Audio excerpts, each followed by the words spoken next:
es el mejor texto del Nuevo Testamento que podemos usar para definir lo que es un discípulo? Es Efesios capítulo 4. En Efesios capítulo 4 Pablo dice: ya no andéis como los gentiles que andan en la vanidad de su mente, teniendo el entendimiento entenebrecido, ajenos a la vida de Dios por la ignorancia que en ellos hay, por la dureza de sus corazones, y por eso se han entregado con avidez a toda clase de impiedad. Y ahora escuchen, versículo 20 de Efesios 4. Pero vosotros no habéis aprendido así a Cristo. Qué extraño es eso, ¿verdad? ¿Cómo se aprende a una persona? Ustedes no aprendieron así a Jesús. No es simplemente, mis hermanos, aprender un conjunto de doctrina. Eso no es discipular. Lo que tenemos que enseñar a otros es a una persona. Es a Jesús. Una persona a quien la Biblia señala, y ahora noten la conexión con Génesis 1, a quien la Biblia señala como la imagen visible del Dios invisible. ¿Cuál fue la encomienda a Adán y Eva? Llenar la tierra de seres vivientes creados a la imagen de Dios, llenar la tierra de imágenes vivientes de Dios. ¿Quién es Jesús? Él no fue creado a la imagen de Dios. Él es la imagen de Dios. Él es la imagen visible del Dios invisible. Como dice en Hebreos capítulo 1, versículo 3. Él es el resplandor de la gloria de Dios. O como podemos traducirlo, Él es la expresión exacta de su naturaleza. Ese es Jesús. Recuerden, hermanos, que Cristo vino a restaurar en nosotros la imagen de Dios que quedó estropeada por causa del pecado. Lo que el primer Adán debió haber hecho junto con su esposa, llenar la tierra de imágenes vivientes de Dios, ahora lo está llevando a cabo Jesús, el postrer Adán, con su esposa, que es la iglesia. ¿Ahora ven mejor la conexión? Dios creó a Adán y le dio una esposa. Dios envió a Jesús y le dio a una esposa, escogida por el Padre. Yo no sé por qué hay tantas personas que tienen problemas con el tema de la elección. Decía Spurgeon: oye, ven acá, ¿por qué tú puedes escoger a tu esposa y Jesús no puede escoger la suya? ¿Cuál es el problema? Dios envió a Jesús y le escogió a una esposa. La esposa de Jesús es la iglesia. ¿Para qué? Para llenar la tierra de imágenes vivientes de Dios. Esa es la misión. Adán y su esposa Eva debieron haber hecho eso por procreación. Pero ahora, después de la caída, tiene que ser por regeneración. Pablo dice: yo os engendré por medio del evangelio. Es un engendrar, es un nuevo nacimiento. Así que lo que Adán y Eva, Adán y su esposa debían llevar a cabo por procreación, ahora Jesús y su esposa lo están llevando a cabo por regeneración, por medio del nuevo nacimiento. Ahora, hermanos, esto es increíble, porque Dios pudo haber llevado a cabo esa obra de salvar a los perdidos y de evangelizar a los perdidos sin la intervención de ninguno de nosotros. Pero Él ha decidido usar a su iglesia, a la esposa de Jesús, a través de la proclamación del evangelio en el poder del Espíritu Santo, para congregar a su pueblo de todas las familias de la tierra. Segunda Timoteo 2:10, Pablo dice: yo todo lo soporto por amor a los escogidos, para que ellos también obtengan la salvación que es en Cristo Jesús con gloria eterna. Pero Pablo, yo no te entiendo. Si son escogidos, ¿por qué tú sufres tanto? Son escogidos, se van a salvar como quiera. No, no se van a salvar como quiera. Porque el Dios que escogió a las ovejas de Jesús también escogió el medio a través de los cuales esas ovejas serán salvas. Y ese medio es la evangelización y la oración. Pastor, pero yo no entiendo eso. Qué bueno, yo tampoco. Pero recuerda, mi hermano, que Dios no te ha pedido que desentreñes. Ahora estoy como pollo. Nuestro papel no es desentrañar los misterios que Dios no nos ha querido revelar. Nuestro papel es obedecer. Y Dios ha dicho que Él ha escogido la locura de la predicación del Evangelio para que el impío se salve. ¿Qué debemos hacer tú y yo? Salir a predicar el Evangelio. Todo lo soporto por amor a los escogidos, para que ellos también obtengan la salvación que es en Cristo Jesús con gloria eterna. No trates de entender lo que no vas a poder entender, obedece. Es increíble lo que hace el Evangelio. Dice Pablo en 2 Corintios 4, dice: porque si nuestro evangelio está encubierto, entre los que se pierden está encubierto, en los cuales el Dios de este siglo cegó el entendimiento de los incrédulos, para que no les resplandezca la luz del evangelio de la gloria de Cristo. El incrédulo está ciego. Sin embargo, Pablo dice en ese mismo texto, en el versículo 5, dice: por eso no nos predicamos a nosotros mismos, sino a Jesucristo como Señor, y a nosotros como vuestros siervos por amor de Jesús. Otra vez, Pablo, no te entiendo. Si el incrédulo está ciego y él no puede ver la gloria de Jesús que se revela en el Evangelio, ¿por qué tú predicas? Respuesta, versículo 6. Porque Dios, que mandó que de las tinieblas resplandeciese la luz, es el que resplandeció en nuestros corazones para iluminación del conocimiento de la gloria de Dios en la faz de Jesucristo. La razón por la que Pablo predicaba el Evangelio, a pesar de que el pecador está ciego, está muerto en sus delitos y pecados, es porque es a través de la predicación, es en el contexto de la predicación que el Espíritu Santo viene con poder y le dice a un hombre que está muerto en sus delitos y pecados, a un hombre que está ciego a la hermosura, a la belleza, a la gloria de nuestro Señor y Salvador: sea la luz.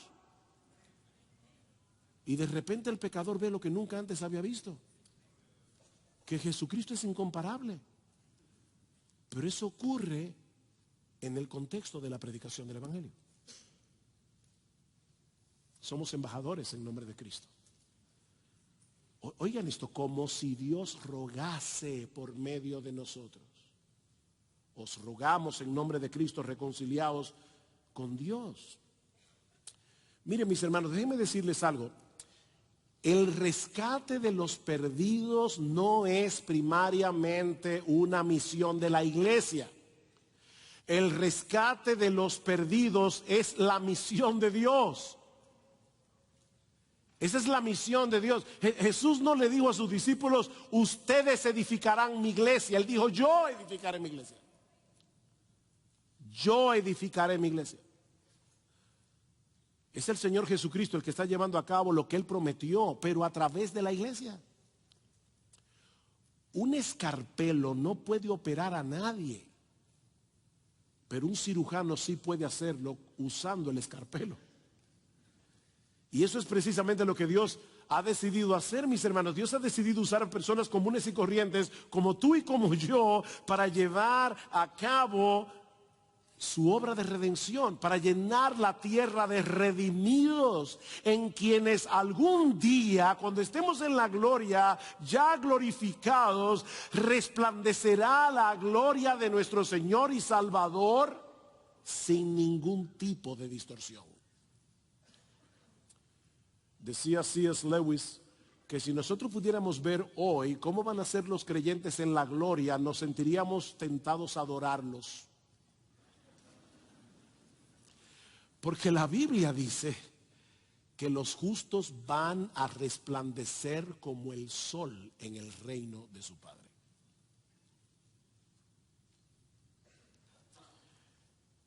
¿Cuál es el papel que le corresponde a la iglesia? Yo les decía que nuestro texto tiene un solo imperativo: hacer discípulos. Pero tiene tres participios en griego a través de los cuales el Señor nos indica cómo es que vamos a ser discípulos: yendo, bautizando y enseñando. Hay tres cosas que debemos hacer. Debemos ir. ¿Ir a qué? A predicar el Evangelio. ¿Y cómo sabemos que ese salir hacia afuera es a predicar el Evangelio? Bueno, en el texto paralelo del Evangelio de Lucas dice claramente que esa es la razón. Dice entonces, versículo 45 del capítulo 24 de Lucas, entonces les abrió la mente para que comprendieran las escrituras y les dijo, así está escrito que el Cristo padeciera y resucitara de los muertos al tercer día y que en su nombre se predicara el arrepentimiento para el perdón de pecados a todas las naciones, comenzando desde Jerusalén. Debemos salir a proclamar la buena noticia de que Cristo pagó nuestra deuda en la cruz del Calvario, que hay perdón en Él para todo aquel que cree. En otras palabras, Dios nos está dando el privilegio, mis hermanos, de ser un escarpelo en sus manos para hacer una operación de corazón abierto. Nosotros vamos con el Evangelio y Dios toma el escarpelo y quita del impío el corazón de piedra y le pone en su lugar un corazón de carne. Y eso pasa a través de la predicación del Evangelio. Él de su voluntad nos hizo nacer, ser engendrados, por la palabra de verdad. Es la palabra la que tiene ese poder. No tú ni yo, mi hermano. No vengas al púlpito a hacer 25 historias, 40 cuentos, 30 chistes. Esa no es la razón por la que estamos parados en este lugar. Nosotros venimos aquí a predicar la palabra de Dios. Porque es a través de la palabra, es la palabra la que tiene el poder de producir el nuevo nacimiento en personas que están espiritualmente muertas. Como decía Henry ayer estudiando Efesios 2. No es que estamos muy malitos, es que estamos muertos. Hace unos meses tuvimos en nuestra iglesia predicando al hermano Erwin Lutzer, y en una reunión que tuvimos después del culto en privado, él nos decía un grupo que estábamos ahí con él que él fue a enseñar predicación a un seminario donde no lo conocían y donde él no conocía a los estudiantes tampoco. Y él llamó al seminario y preguntó, ¿hay algún cementerio cerca? Esto es literal. Y le dijeron, sí, hay un cementerio aquí cerca del seminario. Él rentó una van, montó a todos los estudiantes y se los llevó al cementerio. Y le dijo, primera lección en mi clase de predicación, escojan una tumba. Yo voy a escoger la mía. Dice, cogió precisamente uno que se llamaba Jonathan, un muerto se llamaba Jonathan. Me acuerdo como ahora. Dice, ok, ahora yo quiero que ustedes comiencen a predicarle a la tumba a ver si algún muerto resucita. Y obviamente todos los estudiantes estaban diciendo, este hombre se volvió loco, tiene Alzheimer o no sé qué. Él vio la extrañeza y dijo, parece que ustedes no quieren hacer la tarea, así que yo voy a comenzar. Así que se paró delante de su tumba y comenzó, Jonathan, resucita. Y se queda esperando y dice, ¿será que no estoy gritando lo suficiente? Jonathan, que te levantes. Por suerte no se levantó. Al rato, Erwin Lutzer le preguntó a los estudiantes, ¿cómo ustedes se han sentido con este ejercicio? Y uno de ellos le dijo, para ser honesto, bastante estúpidos. Y él le dijo, ¿sabes una cosa, joven? Acostúmbrate a esto. Porque eso es lo que tú vas a hacer ahora todos los domingos de ahora en adelante. Hablarle a muertos para que resuciten. Por eso no es en tu poder ni es en el mío. Es en el poder del Espíritu Santo. Pero Él lo hace a través de su palabra. Somos escarpelos en las manos de Dios. Pero no solamente debemos ir y predicar, debemos bautizar a los que creen. Dice, bautizándolos en el nombre del Padre y del Hijo y del Espíritu Santo. Y es por medio de ese bautismo en agua que venimos a formar parte de una iglesia local, donde aprenderemos lo que implica en la práctica ser seguidores de Jesús como amo, dueño y señor de nuestras vidas. Es en el contexto de la iglesia donde se hacen discípulos. En otras palabras, mis hermanos, es en el contexto de nuestra interacción con una comunidad de gracia, de pecadores redimidos pero no glorificados, donde tú y yo vamos a seguir creciendo a la imagen de Dios. Es en la iglesia, en una iglesia local. Es muy fácil amar a los cristianos. Lo difícil es amar al hermano mío que está sentado a mi lado el domingo. Eso es lo difícil. ¿Cómo ustedes creen que va a crecer el fruto del Espíritu en nuestras vidas? Amor, gozo, paz, paciencia, benignidad, bondad, fe, mansedumbre, templanza, dominio propio. ¿Cómo crece eso? ¿En una isla tú solo? No, eso solamente crece en la interacción con los hermanos, cuando tenemos problemas y tenemos que comenzar a usar la palabra de Dios para resolver esos problemas. Hablar la verdad en amor. Escuchen lo que dice Pablo, cómo describe Pablo la iglesia en Efesios 4:11. Dice, y él mismo constituyó a unos apóstoles, a otros profetas, a otros evangelistas, a otros pastores y maestros. ¿Para qué? A fin de perfeccionar a los santos para la obra del ministerio. La predicación de la palabra en el púlpito es el motor de arranque. No termine el asunto ahí. Ahora tiene que comenzar a resonar esa palabra en el corazón de los hermanos de la iglesia unos con otros. Dice, para la edificación del cuerpo de Cristo, hasta que todos lleguemos a la unidad de la fe y del conocimiento del Hijo de Dios. Ven, crecemos a la imagen de Jesús. Estamos aprendiendo juntos a Jesús, a un varón perfecto, a la medida de la estatura de la plenitud de Cristo, para que ya no seamos niños fluctuantes, llevados por doquiera de todo viento de doctrina, por estratagema de hombres que usan para engañar las artimañas del error, sino que siguiendo la verdad en amor, hablando la verdad en amor, crezcamos en todo en aquel que es la cabeza, esto es Cristo, de quien todo el cuerpo, bien concertado y unido entre sí por todas las coyunturas que se ayudan mutuamente según la actividad propia de cada miembro, el cuerpo recibe su crecimiento para ir edificándose en amor. Oh, wow, eso es la iglesia. Eso pasa en la iglesia. Es en la iglesia donde se hacen discípulos. De ahí el tercer elemento de la gran comisión, enseñándoles. ¿Ven? Yendo, bautizando, enseñándoles. Y obviamente, ese enseñando ahí es en el contexto de la iglesia local. ¿Y cómo lo sabemos? Porque Mateo 28 no está desconectado de Mateo 16. ¿Y qué dice Jesús en Mateo 16? Yo edificaré mi iglesia. Así que Mateo 28 es como él va a edificar su iglesia. Algunas personas leen Mateo 28 como si eso no tuviera nada que ver con una iglesia local. Pero Jesús dice, yo edificaré mi iglesia. Y Mateo 28 es la manera como él va a hacer eso, a edificar a su iglesia. Así que, mis hermanos, es en el contexto de una comunidad de redimidos interactuando unos con otros como seres humanos que están en el mismo proceso de santificación que nosotros, que aprendemos a guardar todo lo que Cristo nos ha mandado. Repito, eso no se aprende aislándonos de los demás. ¿Es incómodo ser miembro de una iglesia? ¿Está supuesto a hacerlo?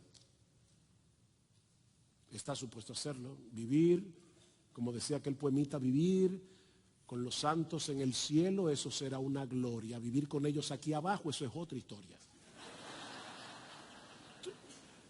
¿Saben que hace unos años, en el piso de arriba donde vivimos mi esposa y yo, han hecho como 3 remodelaciones? Yo no sé por qué esa gente no acaban.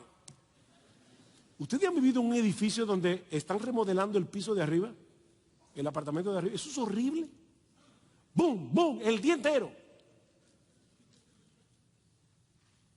¿Sabes cuál es el problema en la iglesia? Tu hermano está en remodelación. Lo están transformando a la imagen de Jesús. Y tú también. Estamos en remodelación. Pero mis hermanos, es en ese contexto en el que somos discipulados. No es posible ser como Jesús sin amar como Jesús, sin perdonar como Jesús, sin ser pacientes como Jesús. Eso es imposible. La santificación progresiva es un proyecto de comunidad. Y yo no sé a qué hora empecé, y eso es un problema. Michael, dime qué hago, ¿qué tiempo me queda? Y no me diga 2 minutos, ¿eh? Ah, bueno, estamos bien. Porque aún nos resta un elemento adicional en el texto, y es la promesa que anima, consuela y fortalece a los creyentes en el cumplimiento de la Gran Comisión. Ya vimos que es la autoridad de Jesús lo que define y sustenta la Gran Comisión. Ya vimos que es una comisión amplia en su alcance y profunda, porque es hacer discípulos. No es superficial, no es hacer convertidos, no es contentarte con que 40 personas hicieron profesión de fe en una campaña evangelística. Ese no es el trabajo, es hacer discípulos. Es enseñarles a Jesús. Es una comisión muy profunda en su raíz. Pero hay una promesa. Aquel que posee toda autoridad en el cielo y en la tierra ha prometido estar con nosotros, Emmanuel, Dios con nosotros, todos los días, hasta el fin del mundo. Vendrán problemas, vendrán dificultades cuando vayamos a proclamar la victoria de Jesús en el Calvario. Eso es evangelizar, es proclamar la victoria de Jesús en el Calvario. Nosotros somos heraldos, como decía Don Evis, ayer somos heraldos. ¿Y qué hacían los heraldos? Los heraldos iban de ciudad en ciudad proclamando la victoria de un rey, proclamando cómo es el nuevo gobierno y proclamando que ese rey venía a la ciudad. Nosotros hacemos lo mismo, proclamamos la victoria de nuestro rey, proclamamos cómo es el gobierno de nuestro rey y proclamamos que nuestro rey volverá. Evangelizar, mis hermanos, no es decirle a las personas, como me dijo una vez un joven en nuestra iglesia, yo le estaba entrevistando para la membresía, y yo le decía: fulano, ¿cómo tú evangelizas en la universidad? Oh, yo le digo a mis amigos: yo antes tenía un vacío en mi corazón, pero Jesús me llenó. ¿Y qué vas a hacer cuando te encuentres con otro estudiante que te diga: yo también tenía ese mismo vacío en el corazón hasta que comencé a practicar yoga y ya yo no siento ningún vacío? La razón por la que nosotros estamos predicando el evangelio no es porque la gente tiene un vacío en el corazón. Hay gente que son tan superficiales que ni saben que tienen un vacío. Es que son pecadores, es que van camino al juicio de Dios. Evangelizar no es decirle a las personas: Dios te ama y tiene un plan maravilloso para ti. Cuando Pablo quiere decirle a los romanos cómo él predicaba el evangelio: yo quiero predicar el evangelio, yo quiero ir a Roma a predicar el evangelio. ¿Saben por qué? Porque la ira de Dios se revela desde el cielo contra toda impiedad e injusticia de los hombres que detienen con injusticia la verdad. Esa es la razón. Y nosotros venimos a anunciar lo que ya Dios hizo hace 2000 años en la cruz del Calvario para salvar a pecadores. Eso es evangelizar. Es un anuncio de un hecho. Y la gente se va a molestar con nosotros. Y van a venir problemas, porque hay algo que el diablo aborrece con todo su corazón, y es el evangelio. Él va a tratar de impedir por todos los medios posibles que tú compartas el evangelio. Pero no temas, dice el Señor en Isaías 41:10, porque yo estoy contigo. ¿Ven la misma promesa de Mateo 28? No temas, porque yo estoy contigo. No te desalientes, porque yo soy tu Dios. Te fortaleceré, ciertamente te ayudaré, sí, te sostendré con la diestra de mi justicia. Nunca te dejaré ni te desampararé, dicen Hebreos. 13. El Señor está con nosotros, y no solamente en esos momentos en que vamos a enfrentar grandes dificultades, no, dice todos los días. Qué bendición, hermanos. Todos los días. No tengan temor, dice Cristo, a la hora de salir de su zona de seguridad, porque donde quiera que vayan, yo estaré con ustedes en cada momento, en cada minuto, cada segundo, todos los días. Y por si todo esto fuera poco, esta promesa no tiene fecha de caducidad. Hasta el fin del mundo. Todos los días, hasta el fin del mundo. Nuestro Señor Jesucristo regresará cuando el número de los elegidos haya sido completado. Mientras tanto, Él promete estar con los suyos, guardándolos y guiándolos hasta que estén seguros en su presencia en la casa de su Padre. Por eso decíamos al principio, mis hermanos, que el combustible que energiza la evangelización y la obra misionera es un profundo sentido de asombro por el poder, la gloria, la majestad de nuestro Señor y Salvador Jesucristo, pero mezclado con el gozo y la gratitud de saber que hemos sido salvados por gracia, amor por los perdidos y la seguridad inconmovible de su presencia en nuestra vida todos los días hasta el fin del mundo.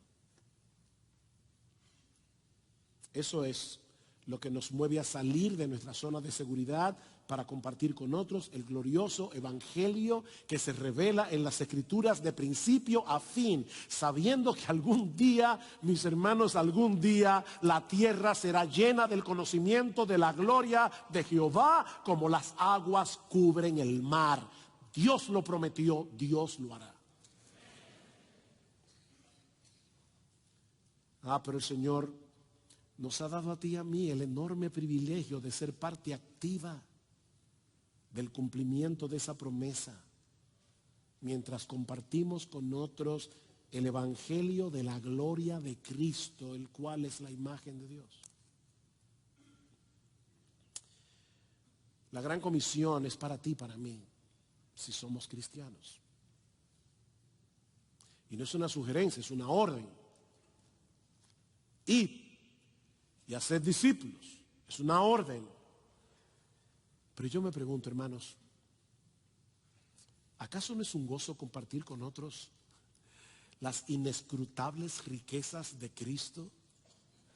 Para que su alabanza continúe traspasando las fronteras, para que su alabanza continúe resonando en gente de todo pueblo, tribu, lengua y nación. Mis hermanos, tenemos a un gran Salvador que compró para nosotros una gran salvación que ahora está disponible para todo aquel que cree. Yo creo, y me avergüenza decir esto porque lo veo en mi propio corazón, que la razón por la que no salimos a evangelizar como debiéramos, la razón por la que no evangelizamos como debiéramos, no es primariamente por falta de amor a los perdidos, es primariamente por falta de admiración a nuestro Salvador. Porque todo el mundo habla de lo que admira. Sí hay falta de amor por los perdidos, pero yo creo que hay falta de admiración por nuestro Salvador y falta de asombro por nuestra salvación. Oh, gracias al Señor que Paul habló de eso en la hora anterior. Jesús fue aplastado por nuestros pecados. Qué cosa más increíble. Nosotros debemos pedir en oración por nosotros y por el resto de nuestros hermanos en la iglesia, lo que Pablo pedía por los creyentes en Éfeso. Escuchen esta oración: que el Dios de nuestro Señor Jesucristo, el Padre de gloria, os dé espíritu de sabiduría y de revelación en el conocimiento de Él, alumbrando los ojos de vuestro entendimiento. ¿Para qué? Para que sepáis cuál es la esperanza a la que Él os ha llamado. Oren por eso. Señor, enséñame cuál es la esperanza a la que tú me has llamado. Y cuáles las riquezas de la gloria de su herencia en los santos. Y ahora escuchen. Y cuál la supereminente grandeza de su poder para con nosotros los que creemos según la operación del poder de su fuerza, la cual operó en Cristo, resucitándole de los muertos y sentándole a su diestra en los lugares celestiales. El mismo poder que obró en Jesús para resucitarlo de los muertos es el mismo poder que obró en ti para que tú resucites y ahora tengas vida. Oh, si nosotros viviéramos asombrados de algo así, es que no habría nadie que pudiera callarnos. Diríamos como los apóstoles, es que no podemos dejar de decir lo que hemos visto y oído. Hemos descubierto algo tan grande.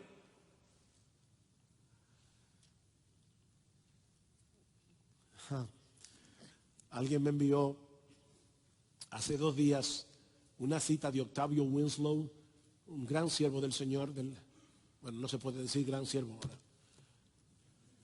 un hombre de Dios del siglo XIX. Oigan esto, hermanos. Jesús estaba tan completamente decidido a salvar a los pecadores por el sacrificio de sí mismo, que Él creó el árbol del que se sacó la madera para morir. Y nutrió desde la infancia a los hombres que lo clavaron en ese madero maldito, para ser hecho maldición por ti y por mí. Wow. Jesús creó el árbol del que se sacó la madera, donde se hizo la cruz, de la que se hizo la cruz, y nutrió desde la infancia a los hombres que lo clavaron allí.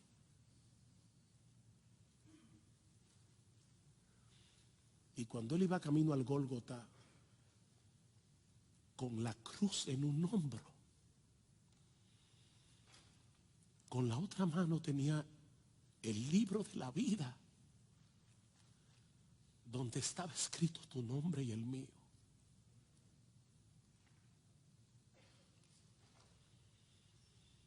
¿Quién puede callar a una persona que está sobrecogida por algo así?